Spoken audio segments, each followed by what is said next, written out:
بسم اللہ الرحمن الرحیم۔ السلام علیکم ویورز، آج آپ کے لیے لائے ہیں وقت کے غوث کی بے ادبی کی سزا۔ چینل پر نئے آنے والوں سے درخواست ہے چینل کو سبسکرائب کر لیں۔ حضرت ابو سعید عبداللہ نے بیان کیا کہ ہم بغداد کے دینی مدرسے نظامیہ میں علم دین پڑھتے تھے۔ بغداد میں ایک غوث رہتے تھے، وہ جب چاہتے ظاہر ہو جاتے اور جب چاہتے غائب ہو جاتے۔ ایک دن میں نے اور ابن سقا نے اور شیخ عبد القادر جیلانی رحمۃ اللہ تعالیٰ علیہ نے، جو اس وقت نوجوان تھے، ہم تینوں اس غوث کی زیارت کے لیے روانہ ہوئے۔ راستے میں ابن سقا نے کہا کہ میں تو اس غرض سے غوث کے پاس جا رہا ہوں کہ اس سے سوال کروں گا جس کا وہ جواب نہ دے سکے گا۔ پھر میں نے کہا ایک سوال میں بھی کروں گا، دیکھو کیا جواب دیتے ہیں۔ پھر شیخ عبد القادر جیلانی رحمۃ اللہ تعالیٰ علیہ بولے اور کہا اللہ کی پناہ کہ میں اس غوث سے کوئی سوال کروں، ہرگز سوال نہیں کروں گا۔ میں تو ان کے حضور ان کی زیارت کا منتظر کھڑا رہوں گا۔ الغرض ہم تینوں وہاں پہنچے تو ایک گھڑی کے بعد ہمیں اس غوث کی زیارت نصیب ہوئی۔ پسا وقت کے غوث نے ابن سقا کی طرف غصے کی نظر سے دیکھا اور فرمایا تجھ پر افسوس ہے، تو مجھ سے سوال کرنے آیا ہے کہ میں اس کا جواب نہ دے سکوں گا۔ اے ابن سقا، یہ تیرا سوال ہے اور یہ اس کا جواب سن۔ میں دیکھ رہا ہوں کہ کفار کی آگ تجھ پر بھڑک رہی ہے۔ اس کے بعد وقت کے غوث نے میری طرف دیکھا اور فرمایا اے عبداللہ، تو بھی مجھ سے سوال کرنے آیا ہے تاکہ تو دیکھے کہ میں کیا جواب دیتا ہوں۔ لے یہ تیرا سوال اور یہ اس کا جواب، اور میں دیکھ رہا ہوں کہ تیری بے ادبی کی وجہ سے دنیا تیرے کاندھوں تک چڑھی ہوئی ہے۔ اس کے بعد اس غوث نے شیخ عبد القادر جیلانی رحمۃ اللہ علیہ کی طرف نظر کی اور ان کو اپنے قریب کر لیا اور عزت افزائی کرتے ہوئے فرمایا اے صاحبزادے، اے عبد القادر، تو نے حسن ادب سے اللہ تعالیٰ اور اس کے پیارے رسول صلی اللہ علیہ وسلم کو راضی کر لیا ہے۔ گویا میں دیکھ رہا ہوں کہ آپ بغداد میں ممبر پر چڑھ کر بھرپور مجمع میں وعظ کریں گے اور یوں کہیں گے کہ میرا یہ قدم جملہ اولیاء اللہ کی گردن پر ہے، اور گویا میں دیکھ رہا ہوں کہ تیرے زمانے کے تمام اولیاء کرام نے تیرے جلال کی وجہ سے اپنی گردنوں کو جھکا لیا ہے۔ اس کے بعد وہ غائب ہو گئے۔ پھر شیخ عبد القادر جیلانی رحمۃ اللہ علیہ پر تو اس غوث کے کہنے کے موافق آثار قرب خدا بندی ظاہر ہوئے اور خاص اور عام نے آپ کی ولایت پر اتفاق کیا، اور آپ نے حسب ارشاد فرمایا میرا یہ قدم ہر ولی کی گردن پر ہے، اور اولیاء کرام نے آپ کے لیے اس کا اعتراف کیا۔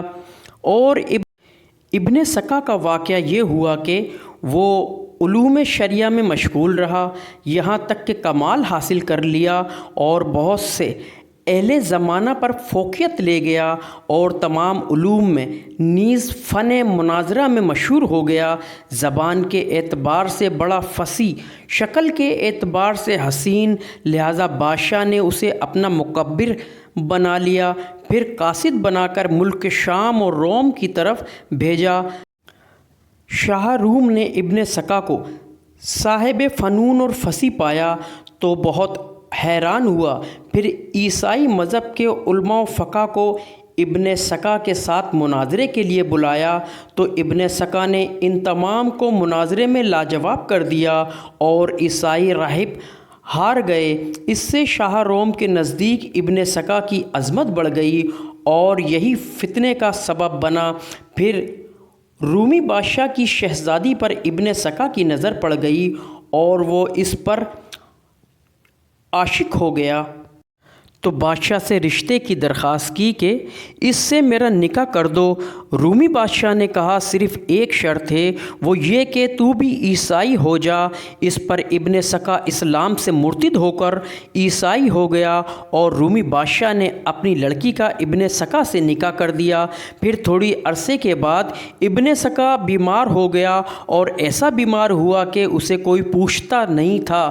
لوگوں نے اس کو بازار میں لا کر ڈال دیا۔ وہ وہ گزر اوقات کے لیے در بدر بھیک مانگا کرتا تھا، اس کو کوئی جواب بھی نہیں دیتا تھا۔ اس کو اس حد درجے کی پریشانی اور روسیائی پیش آئی۔ ایک دن اس کے دوستوں میں سے کسی کا اس جگہ سے گزر ہوا تو اس نے ابن سکا سے پوچھا، کیا حال ہے؟ ابن سکا نے جواب دیا، ایک فتنہ ہے جو مجھ پر نازل ہوا ہے۔ اس دوست نے پوچھا، کچھ قرآن بھی یاد رہ گیا ہے یا نہیں؟ ابن سکا نے جواب دیا، ایک آیت یاد رہ گئی ہے، وہ یہ ہے، یعنی جو کافر ہو گیا وہ تمنا کریں گے کہ کاش وہ مسلمان ہوتے۔ اس دوست کا بیان ہے کہ پھر ایک دن میں اس طرف گیا تو ابن سکا کو دیکھا کہ وہ اتنا سیاہ ہو چکا ہے جیسے جلا ہوا ہوتا ہے، اور وہ نزع کی حالت میں تھا۔ میں نے اس کی قبلے کی طرف کروٹ بدلی تو پھر وہ مشرق کی طرف پھر گیا، پھر قبلے کو کروٹ بدلی، پھر وہ مشرق کو پھر گیا، حتیٰ کہ اسی حالت میں اس کی روح نکل گئی۔ ابن سکا اس وقت کے غوث کی بات کو یاد کیا کرتا تھا اور جانتا تھا کہ وہ اسی وجہ سے مصیبت میں مبتلا ہوا ہے۔ ابو سعید عبداللہ کہتے ہیں، میرا قصہ یوں ہوا کہ میں پڑھ کر فارغ ہوا اور میں دمشق آ گیا تو سلطان نور الدین شہید رحمۃ اللہ علیہ نے مجھے بلا کر اوقاف کا محکمہ میرے سپرد کر دیا اور میں متولی اوقاف بن گیا۔ تو دنیا مجھ پر ہر طرف سے برسی۔ پھر غوث وقت کی بات یاد آئی اور ہم سب کے متعلق سچی نکلی۔ اس واقعے سے ہمیں یہ سبق ملا کہ صرف علم